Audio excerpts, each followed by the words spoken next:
إن الحمد لله نحمده ونستعينه ونستغفره ونؤمن به ونتوكل عليه ونعوذ بالله من شرور أنفسنا ومن سيئات أعمالنا من يهده الله فلا مضل له ومن يضلل فلا هادي له وأشهد أن لا إله إلا الله وحده لا شريك له وأشهد أن محمدا عبده ورسوله أما بعد فقد قال الله تعالى في كلامه المجيد أعوذ بالله من الشيطان الرجيم ومن يعظم شعائر الله فإنها من تقوى القلوب وقال رسول الله صلى الله عليه وسلم استنزهوا من البول فإنها عامة عذاب القبر منه أو كما قال عليه الصلاة والسلام معزز ومحترم حضرات المربيان عظام وديگر মুসল্লিয়ান کرام পর্দায় অবস্থানরত আমার মা ও বোনেরা, আমরা আল্লাহ সুবহানাহু ওয়া তাআলার মহান দরবারে লাখ কোটি শুকরিয়া জ্ঞাপন করছি, যিনি আমাদেরকে অন্যান্য জুমার নেই আজকেও সালাতুল জুমআ আদায়ের লক্ষ্যে আলী জামে মসজিদে আসার তৌফিক এনায়েত করেছেন। সেজন্য সকলেই অন্তরস্থল থেকে বলি আলহামদুলিল্লাহ। অসংখ্য অগণিত দরুদ ও সালাম বর্ষিত হোক মানবতার মুক্তির দূত সর্বকালের সর্বশ্রেষ্ঠ মহামানব সৈয়দুল মুরসালিন খাতামুন নবিয়্যিন মুহাম্মদ আরবি সাল্লাল্লাহু আলাইহি ওয়াসাল্লামের উপর সকলে বলুন আল্লাহুম্মা সাল্লি আলাইহি আল্লাহুম্মা বারিক আলাইহি। প্রিয় উপস্থিতি, আজকে আমাদের সালাতুল জুমআর খুতবার বিষয় হচ্ছে টয়লেটে যাওয়ার আদব সমূহ। টয়লেটে যাওয়া বা বাথরুমে যাওয়া এর যে আদব কায়দা রয়েছে সেগুলো সম্পর্কে আজকে আলোচনা। প্রিয় উপস্থিতি, ইসলাম এমন একটি ধর্ম যে ধর্মে মানব জীবনের সকল দিক নির্দেশনা সর্বক্ষেত্রেই বর্ণিত হয়েছে। এমনকি ইসলামের দৃষ্টিতে প্রস্রাব পায়খানা কিভাবে করতে হবে সেই পদ্ধতিও আমাদেরকে শেখানো হয়েছে। সুবহানাল্লাহ ওয়া বিহামদিহি। আল্লাহ সুবহানাহু ওয়া তাআলা আমাদের জন্য ইসলামকে কত সহজ করে দিয়েছেন। আল্লাহ সুবহানাহু ওয়া তাআলা ইসলামের বিধিবিধানগুলো এত সুন্দর, এত সাবলীলভাবে আমাদের জন্য অর্পণ করেছেন, যাতে করে সহজেই আমরা সমস্ত কর্মকাণ্ড সম্পাদনা করতে পারি। তো এরই ধারাবাহিকতায় আমরা যেহেতু ইতিপূর্বে বিভিন্ন আদবের দিকগুলো নিয়ে আলোচনা করেছিলাম, তো সেই ধারাবাহিকতায় আজকে টয়লেটে যাওয়ার আদবসমূহ নিয়ে আলোচনা করব।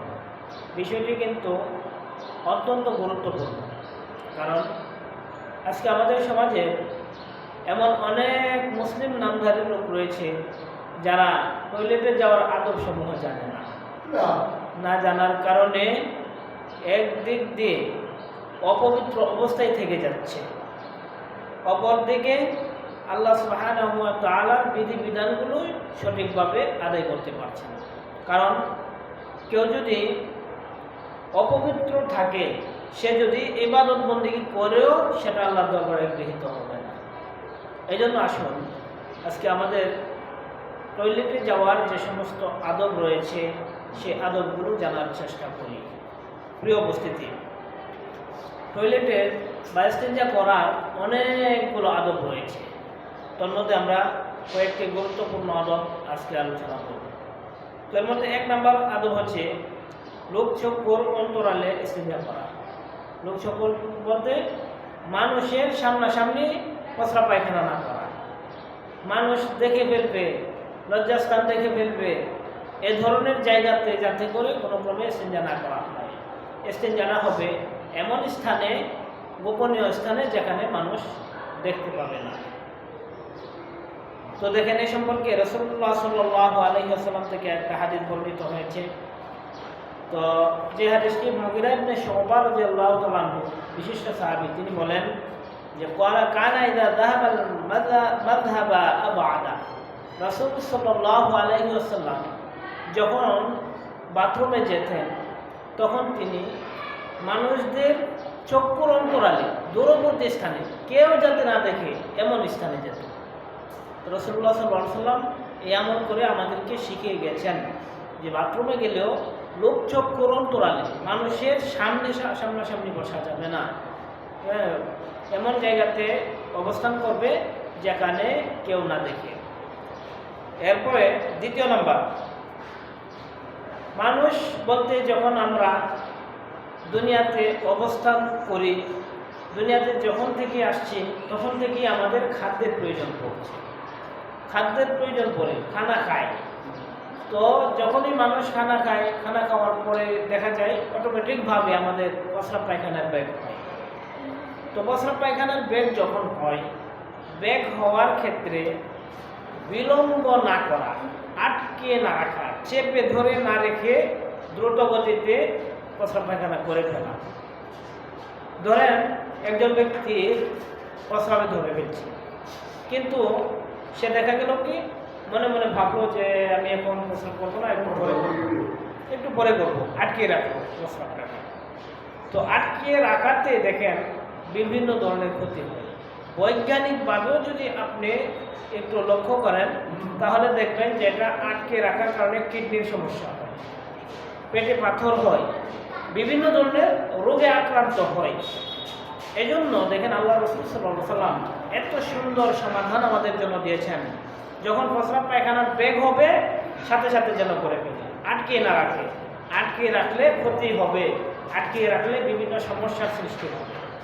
দেখেন রাসূলুল্লাহ সাল্লাল্লাহু আলাইহি ওয়াসাল্লাম বলেন, লা সালাতা বিহাদরাতিত তাআম ওয়ালা ওয়া হুয়া ইউদাফিউল আখবাসা।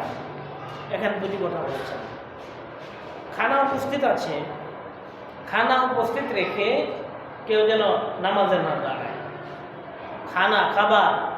খাবার উপস্থিত, খাবার রেডি, এখন খাবে, ধরেন একজন ব্যক্তি বা কয়েকজন ব্যক্তি মিলে খানা খাবে, খানা উপস্থিত হয়ে গেছে। তো এদিক দিয়ে সে যদি নামাজের মধ্যে দাঁড়ায় তাহলে অবস্থাটা কী হবে?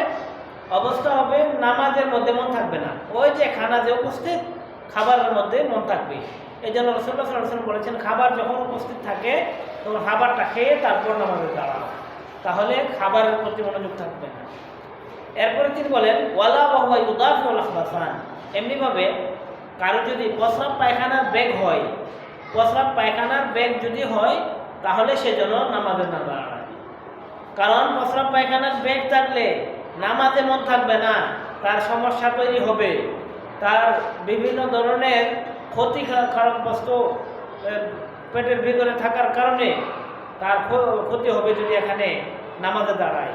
এই জন্য রাসূলুল্লাহ সাল্লাল্লাহু আলাইহি ওয়াসাল্লাম বলেছেন, প্রস্রাব পায়খানার বেগ থাকলে তখন সাথে সাথে আগে প্রস্রাব পায়খানার সাথে নামাজে যেন না দাঁড়ায়।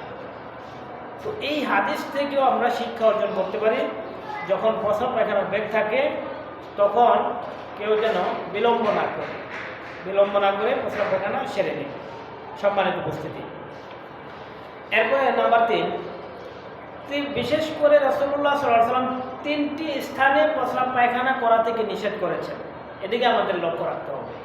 3টা স্থানে প্রস্রাব পায়খানা না করা অন্যতম একটা আদব। ইস্তিনজার অন্যতম একটা আদব হচ্ছে 3টা স্থানে ইস্তিনজা না করা, প্রস্রাব পায়খানা না করা। 3টা স্থান কি কি? দেখেন রাসূলুল্লাহ সাল্লাল্লাহু আলাইহি ওয়াসাল্লাম বলেন, ইত্তাকুল মালাইনা সালাস আল বারাজ বিল মাওয়ারিদি ওয়াজ জিল্লা ওয়া কানিয়াতুত তুরুক।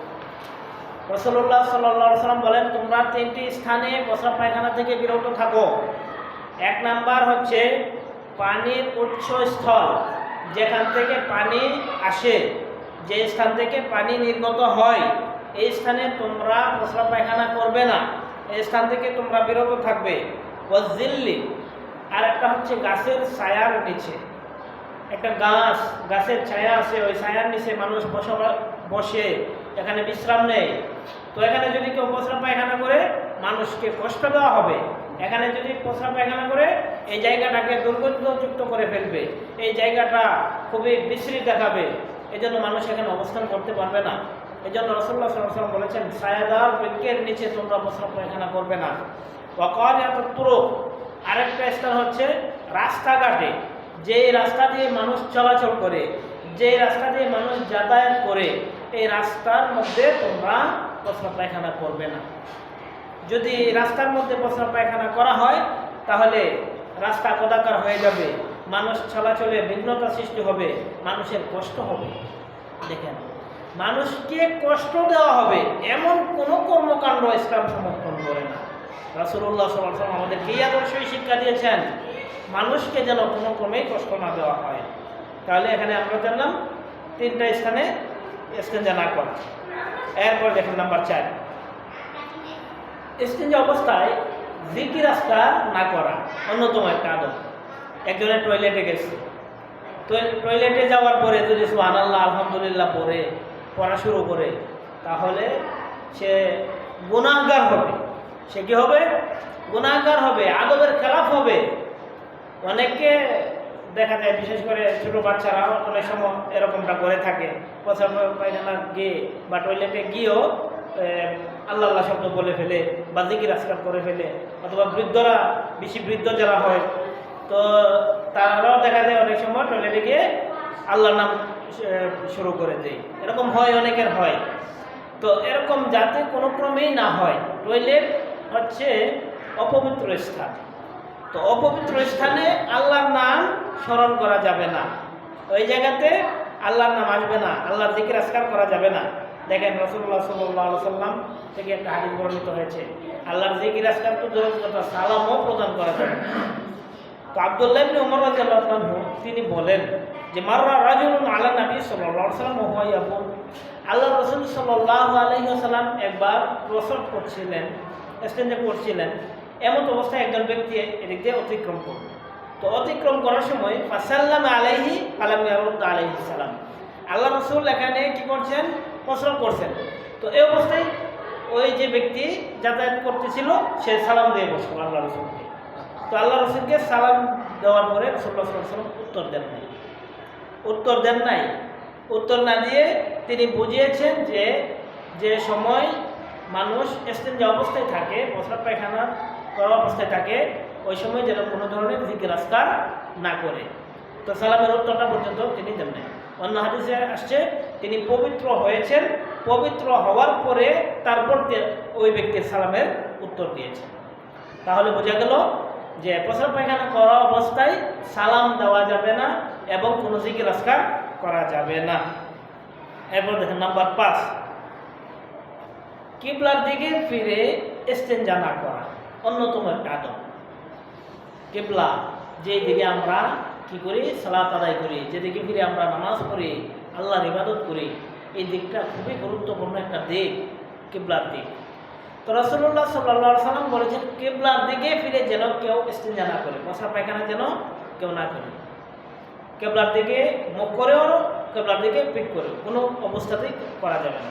দেখেন রাসূলুল্লাহ সাল্লাল্লাহু আলাইহি ওয়াসাল্লাম বলেন, ইযা আতাইতুমুল গায়তা ফালা তাস্তাকবিলুল কিবলাতা ওয়া লা তাস্তাকবিলুহা, যখন তোমরা বাথরুমে যাবে, যখন তোমাদের প্রস্রাব পায়খানা করতে হবে, ওই সময় তোমরা কিবলার দিকে পিঠও করবে না, কিবলার দিকে মুখও করবে না। স্পষ্ট বর্ণনা করে দিয়েছেন, ওয়ালা তাস্তাকবিলু ওয়ালাকিন শাররিকু ওয়া গাররিবু। তো আল্লাহ রাসূল সাল্লাল্লাহু আলাইহি ওয়াসাল্লাম এখানে কিবলার দিকে ফিরে যাতে ইস্তেঞ্জা না করা হয় সেদিকটি আমাদেরকে শিক্ষা দিলেন। 6 নম্বর আদব। এরপরে 5 নম্বর আদব। 6 নম্বর আদব দেখেন, বদ্ধ পানি, যেই পানিটা জমাট বদ্ধ, ধরেন একটা পুকুরে আছে, একটা ছোট্ট একটা খালে আছে, দিঘিতে আছে, অথবা কোনো হাউজে আছে, এইগুলো হচ্ছে জমাটবদ্ধ পানি। তো এই জমাটবদ্ধ পানিতে ইস্তেঞ্জা না করা আদব সমূহের অন্যতম একটা আদব। কেউ যদি ধরেন পুকুরের মধ্যে প্রস্রাব করে ফেলে, পায়খানা করে ফেলে, ওই পানিটা কি হয়ে যাবে? আস্তে আস্তে নাপাক হয়ে যাবে। তো ধরেন ছোট পুকুর, অথবা ছোট্ট একটা দিঘি অথবা একটা হাউস, তো হাউসের মধ্যে কেউ যদি প্রস্রাব করে ফেলে তো দেখা যাবে পানিটা নাপাক হয়ে যাবে। এই জন্য রাসূলুল্লাহ সাল্লাল্লাহু আলাইহি ওয়াসাল্লাম বলেছেন জমাটবদ্ধ যে পানি রয়েছে, জমাটবদ্ধ পানিতে প্রস্রাব পায়খানা না করা, অন্যতম একটা আদব। তিনি বলেন লা ইয়াবুলান্না আহাদুকুম ফিল মাই দামিল্লাযী লা ইয়াদরি সুম্মা ইয়াগতাসিলু ফীহি, তোমাদের কেউ যেন এমন পানিতে প্রস্রাব পায়খানা না করে যে পানিটা জমাটবদ্ধ, যেটা জারি না, প্রবাহিত না, প্রবাহিত পানি না, এমন পানিতে যেন কেউ প্রস্রাব পায়খানা না করে। এবং এখানে যেন যে পানিতে গোসল করা হয় ওই পানিতে যেন তোমাদের কেউ প্রস্রাব পায়খানা না করে। তো আমরা অন্যতম আরেকটা আদব জানলাম, জমাটবদ্ধ পানিতে ইস্তেঞ্জা না করা, প্রস্রাব পায়খানা না করা। এরপর দেখেন 7 নম্বর আরেকটা আদব হচ্ছে দাঁড়িয়ে প্রস্রাব না করা। আমাদের এক শ্রেণীর অসভ্য লোক রয়েছে যারা দাঁড়িয়ে দাঁড়িয়ে প্রস্রাব করাকে একটা ফ্যাশন ভাবে। অনেক লোককে দেখবেন দাঁড়িয়ে দাঁড়িয়ে প্রস্রাব করে ফেলে, অনেক শিক্ষিত, নামে শিক্ষিত, এমন টাইট ফিট প্যান্ট পরে এরা বসতেও পারে না। তো দেখা যায় এক পর্যায়ে তারা কি করে, দাঁড়িয়ে দাঁড়িয়ে প্রস্রাব করে। অথচ দেখেন দাঁড়িয়ে প্রস্রাব করা রাসূলুল্লাহ সাল্লাল্লাহু আলাইহি ওয়াসাল্লাম নিষেধ করেছেন। আল্লাহ রাসূল সাল্লাল্লাহু আলাইহি ওয়াসাল্লাম থেকে একটা হাদিস বর্ণিত হয়েছে, ক্বালা রাসূলুল্লাহ সাল্লাল্লাহু আলাইহি ওয়াসাল্লাম, যে আন্না রাসূলুল্লাহ সাল্লাল্লাহু আলাইহি ওয়াসাল্লাম বালা কওমান ফালা তুসাদ্দিকুহু, এক সাহাবী বর্ণনা করছেন যে তোমাদের কাউকে যদি বলা হয় যে রাসূলুল্লাহ সাল্লাল্লাহু আলাইহি ওয়াসাল্লাম দাঁড়িয়ে প্রস্রাব করেছেন, তোমরা এটা কখনো বিশ্বাস করবে না। রাসূলুল্লাহ সাল্লাল্লাহু আলাইহি ওয়াসাল্লাম কখনো দাঁড়িয়ে প্রস্রাব করেন নাই। তবে একটা হাদিস রয়েছে শুধু, রাসূলুল্লাহ সাল্লাল্লাহু আলাইহি ওয়াসাল্লাম একটা সুবা তথা কওম, এমন এক সম্প্রদায়ের পাশ দিয়ে যাচ্ছিলেন, যেই সম্প্রদায়ের যেই জায়গাটা দিয়ে যাচ্ছিলেন ওই জায়গাটা ময়লা আবর্জনার স্তূপ ছিল। তো এই সময় রাসূলুল্লাহ সাল্লাল্লাহু আলাইহি ওয়াসাল্লামের প্রস্রাব ধরেছিল। তো এই অবস্থায় তিনি দাঁড়িয়ে প্রস্রাব করেছিলেন। শুধুমাত্র একটা হাদিস বর্ণিত হয়েছে। তো বিশেষ প্রয়োজনে একেবারে যদি এই জায়গাতে দাঁড়িয়ে প্রস্রাব না করে, তাহলে দেখা যাবে তার কাপড় চোপড় ময়লা হয়ে যাবে, কাপড় চোপড় নোংরা হয়ে যাবে, নাপাক হয়ে যাবে। এই অবস্থাতে শুধু ছাড় রয়েছে। তো রাসূলুল্লাহ সাল্লাল্লাহু আলাইহি ওয়াসাল্লাম স্বাভাবিকভাবে তিনি কি করতেন, বসে প্রস্রাব করতেন। এই জন্য তিনি বলেছেন তোমাদের কেউ যেন দাঁড়িয়ে প্রস্রাব না করে। অতএব আমাদের উচিত হচ্ছে দাঁড়িয়ে যেন কোনো সময় প্রস্রাব না করা। এরপরে দেখেন নাম্বার 8, প্রস্রাবের ছিটা থেকে সাবধানতা অবলম্বন করা। এই বিষয়টা আমরা অনেকেই খেয়াল করি না।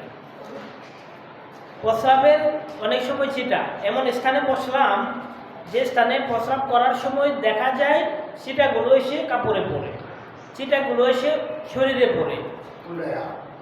যদি এ অবস্থা হয়, এই অবস্থাতে প্রস্রাব করা যাবে না, এমন জায়গাতে প্রস্রাব করা যাবে না। রাসূলুল্লাহ সাল্লাল্লাহু আলাইহি ওয়াসাল্লাম নিষেধ করেছেন। তিনি বলেছেন ইস্তানজিহু আনিল বুল, হে লোক সকল তোমরা প্রস্রাবের ছিটা থেকে সাবধানতা অবলম্বন করো। প্রস্রাবের ছিটা থেকে তোমরা কি করো, সাবধানতা অবলম্বন করো।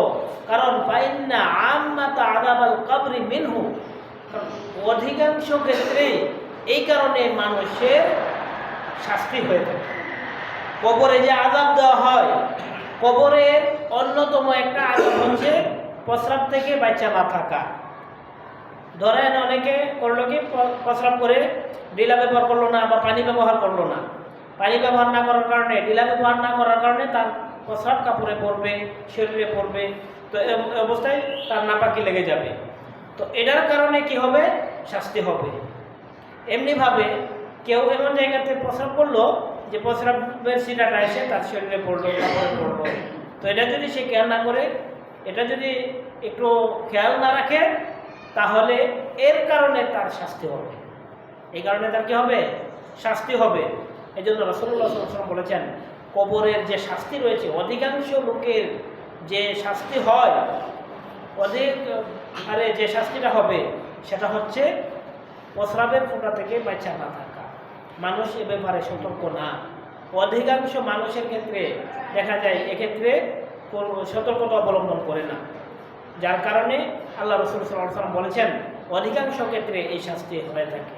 সম্মানিত উপস্থিতি, এরপর দেখেন 9 নম্বর আরেকটা আদব হচ্ছে স্টেঞ্জার ক্ষেত্রে বা প্রস্রাব পায়খানা করার ক্ষেত্রে আমরা যখন টয়লেটে যাব, টয়লেটে যাওয়ার পরে কোনো ধরনের কথাবার্তা না বলা। অনেককে দেখা যায় যে টয়লেটের ভিতরে গিয়েও কথাবার্তা বলে, এমন অনেক মানুষ আছে টয়লেটের ভিতরে গিয়ে কথা বলে। তো রাসূলুল্লাহ সাল্লাল্লাহু আলাইহি ওয়াসাল্লাম আমাদেরকে অন্যতম আদব শিখিয়েছেন টয়লেটে গিয়ে যেন কেউ কথাবার্তা না বলে। দেখেন রাসূলুল্লাহ সাল্লাল্লাহু আলাইহি ওয়াসাল্লাম বলেন লা ইয়াকুদার রাজুলানি যে আলাল গাইতি ইয়াতাহাদ্দাসানি ইয়ারা কুল্লা ওয়াহিদিন মিনহুম আওরাতা সাহিবিহি ফা ইন্নাল্লাহা ইয়ামকুতু আলা যালিকা। রাসূলুল্লাহ সাল্লাল্লাহু আলাইহি ওয়াসাল্লাম বলেন দুজন ব্যক্তি যদি এরকম হয় প্রস্রাব পায়খানা করতে গিয়ে একজন আরেকজনের সাথে কথা বলে, একে অপরের সাথে কথা বলে, অথবা একজন আরেকজনের লজ্জাস্থান দেখে ফেলে, তো এই অবস্থা যদি হয়ে যায় তো রাসূলুল্লাহ সাল্লাল্লাহু আলাইহি ওয়াসাল্লাম বলেন এই অবস্থা হওয়ার কারণে আল্লাহ সুবহানাহু ওয়া তাআলা এদের প্রতি রাগান্বিত হন, এদের প্রতি রাগান্বিত হন। তো এদের প্রতি যদি রাগান্বিত হন তাহলে অবশ্যই তাদেরকে শাস্তি দেওয়া হবে। সম্মানিত উপস্থিতি, তো দেখেন রাসূলুল্লাহ সাল্লাল্লাহু আলাইহি ওয়াসাল্লাম আমাদেরকে যে আদবগুলো শিখিয়ে দিয়েছেন সেই আদবগুলো আমাদেরকে লক্ষ্য রাখতে হবে। তো 9 নম্বরে আমরা যে জিনিসটি জানলাম স্টেজে গিয়ে কোনো ধরনের কথাবার্তা না বলা। এরপর দেখেন 10 নম্বরে আল্লাহর নাম সম্বলিত কোনো কিছু টয়লেটে নিয়ে না যাওয়া। আল্লাহর নাম আছে এরকম কোনো কিছু, ধরেন একটা কাগজ, একটা খাতা অথবা একটা কোনো কিছু আপনার পকেটে, তো এটার মধ্যে আল্লাহ তাআলার নাম লেখা, বিসমিল্লাহ লেখা, জিকির আজকার লেখা, হাদিস লেখা, কোরআনের আয়াত লেখা, এগুলো নিয়ে টয়লেটে যাওয়া যাবে না। এগুলো নিয়ে টয়লেটে যাওয়া যাবে না, খুব সতর্ক থাকতে হবে। বিশেষ করে আমাদের সমাজের এক শ্রেণীর লোকদের অভ্যাস হয়ে গেছে তাবিজ কবজ ব্যবহার করা। তাবিজ কবজ তো শিরক, আমরা সবাই জানি। আর তাবিজাত মিনাশ শিরক, যত প্রকারের তাবিজ কবজ আছে সবগুলো শিরক। এমনিতেই তো অবৈধ, এটা তাবিজ কবজ ব্যবহার করা যাবে না। আল্লাহ সুবহানাহু ওয়া তাআলা এর অনুমতি দেন নাই, রাসূল সাল্লাল্লাহু আলাইহি ওয়াসাল্লাম এগুলোকে শিরক বলে আখ্যায়িত করেছেন। তাবিজ কবজ ব্যবহার করা যাবে না। এরপরে দেখা যায় আমাদের সমাজের অনেক লোকে তাবিজ কবজ ব্যবহার করে। এই তাবিজ কবজে জানেন কি থাকে? এই তাবিজ কবজের মধ্যে থাকে আল্লাহর নাম, এই তাবিজ কবজের মধ্যে থাকে অনেক ক্ষেত্রে শয়তানের নাম, এই তাবিজ কবজের মধ্যে থাকে বিভিন্ন নকশা।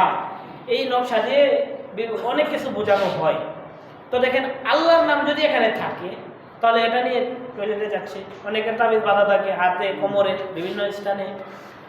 তো এই তাবিজটা নিয়ে কোথায় যাচ্ছে? টয়লেটে যাচ্ছে।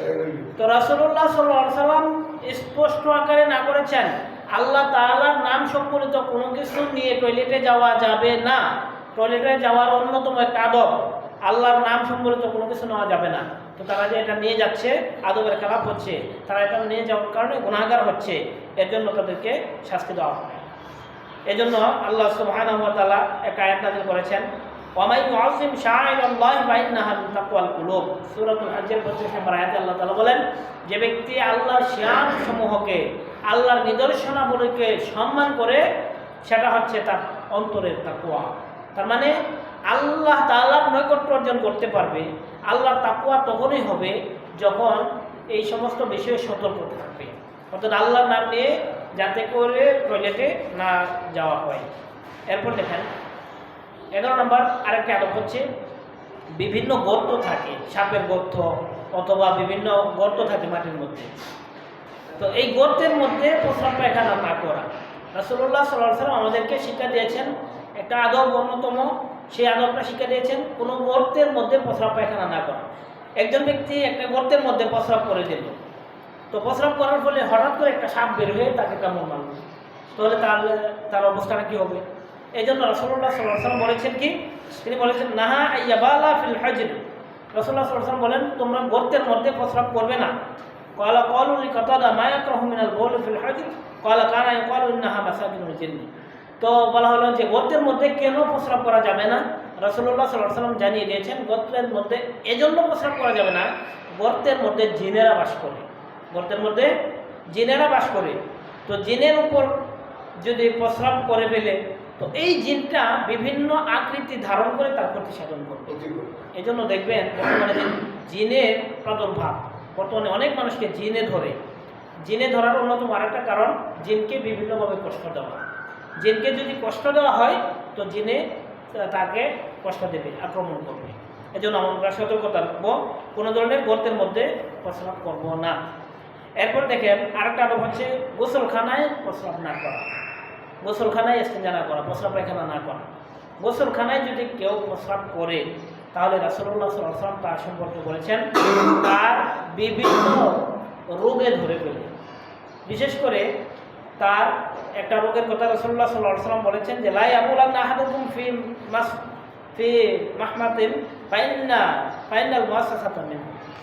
রাসূলুল্লাহ সাল্লাল্লাহু আলাইহি ওয়াসাল্লাম বলেন কেউ যদি গোসলখানার মধ্যে প্রস্রাব করে ফেলে তাহলে তার অবস্থাটা হয় তার একটা রোগ, ওই যে প্রস্রাব যে ধারাবাহিকভাবে আসে, কোনো কোনো ব্যক্তির দেখবেন একটু একটু প্রস্রাব বের হইতে থাকে, তো এটাকে বলা হয় ওয়াসওয়াসা আরবিতে। তো রাসূলুল্লাহ সাল্লাল্লাহু আলাইহি ওয়াসাল্লাম বলেছেন যে ওয়াসওয়াসা রোগ তাকে ধরে ফেলবে, তার ওয়াসওয়াসা রোগ হয়ে যাবে যদি গোসলখানার মধ্যে কেউ প্রস্রাব করে। এই জন্য আমরা গোসলখানাতে প্রস্রাব অবশ্যই করবো না। এরপরে অন্যতম আরেকটা আদব হচ্ছে যে আমরা যখন টয়লেটে ঢুকবো, ঢোকার সময় বাম পা দিয়ে ঢুকবো। টয়লেটে ঢোকার সময় বাম পা দিয়ে ঢুকবো, আর বের হওয়ার সময় ডান পা দিয়ে ঢুকবো। আর ঢোকার সময় আল্লাহুম্মা ইন্নী আউযু বিকা মিনাল খুবুসি ওয়াল খাবাইস, আল্লাহুম্মা ইন্নী আউযু বিকা মিনাল খুবুসি ওয়াল খাবাইস, এই দোয়াটি পড়ো। অন্যতম একটা আদব, এই দোয়া যদি কেউ পড়ে তাহলে জিন্নাত তাকে আক্রমণ করতে পারবে না। জিনেরা বাথরুমেও অবস্থান করে, এই জন্য রাসূলুল্লাহ সাল্লাল্লাহু আলাইহি ওয়াসাল্লাম বলেছেন যে যদি কেউ দোয়া পড়ে তাহলে জিন্নাতে কোনো ধরনের ক্ষতি তার করতে পারবে না। এই জন্য আমরা এই দোয়াটি বলবো। আর বের হওয়ার সময় গোফরানাক, বের হওয়ার সময় কি বলবো? গোফরানাক, এতটুকু।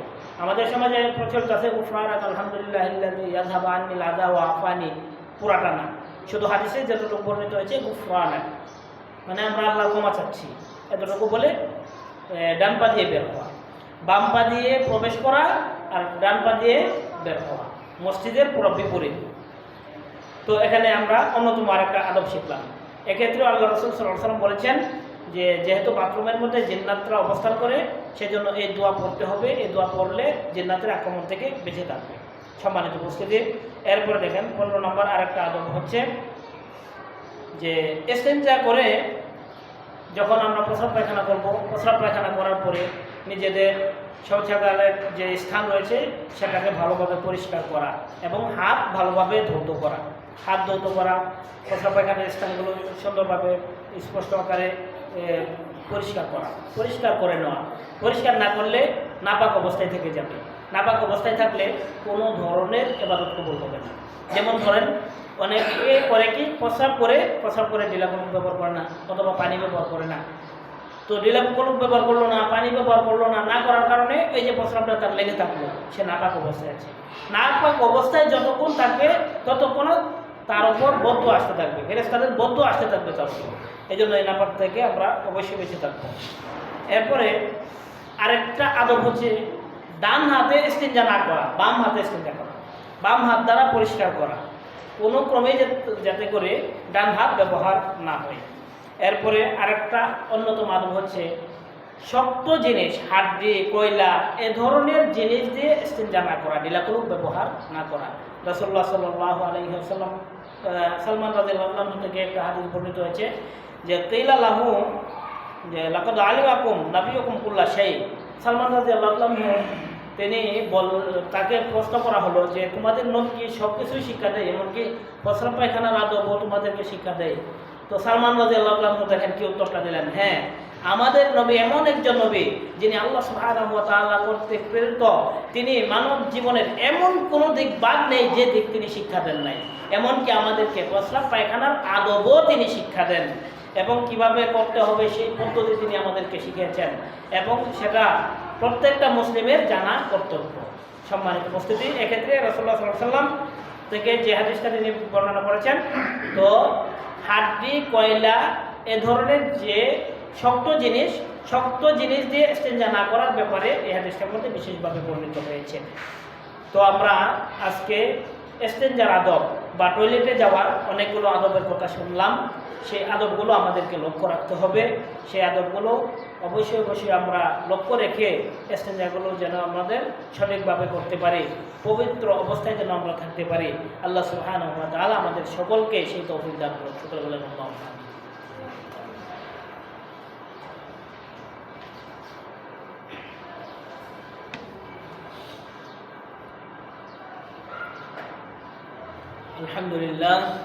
الحمد لله نحمده ونستعينه ونستغفره ونؤمن به ونتوكل عليه ونعوذ بالله من شرور أنفسنا ومن سيئات أعمالنا من يهده الله فلا مضل له ومن يضلل فلا هادي له وأشهد أن لا إله إلا الله وحده لا شريك له وأشهد أن محمدا عبده ورسوله أما بعد فقد قال الله تعالى في كلامه المجيد أعوذ بالله من الشيطان الرجيم إن الله وملائكته يصلون على النبي يا أيها الذين آمنوا صلوا عليه وسلموا تسليما اللهم صل على محمد وعلى آل محمد كما صليت على إبراهيم وعلى آل إبراهيم إنك حميد مجيد اللهم بارك على محمد وعلى آل محمد كما باركت على إبراهيم وعلى آل إبراهيم إنك حميد مجيد ربنا ظلمنا أنفسنا وإن لم تغفر لنا وترحمنا لنكونن من الخاسرين ربنا آتنا في الدنيا حسنة وفي الآخرة حسنة وقنا عذاب النار ربنا فاغفر لنا ذنوبنا وكفر عنا سيئاتنا وتوفنا مع الأبرار رب ارحمهما كما ربياني صغيرا رب هب لي من الصالحين ربنا هب لنا من أزواجنا وذرياتنا قرة أعين واجعلنا للمتقين إماما اللهم إنك عفو تحب العفو فاعف عنا اللهم إنا نسألك رضاك والجنة اللهم إنا نسألك الجنة الفردوس اللهم إنا نعوذ بك من سخطك وغضبك من النار اللهم اكفنا بحلالك عن حرامك واغننا بفضلك عمن سواك اللهم بارك لنا في رجب وشعبان وبلغنا رمضان اللهم بارك لنا في رجب وشعبان وبلغنا رمضان اللهم احفظنا من كل بلاء الدنيا وعذاب الآخرة اللهم حبب إلينا الإيمان وزينه في قلوبنا وكره إلينا الكفر والفسوق والعصيان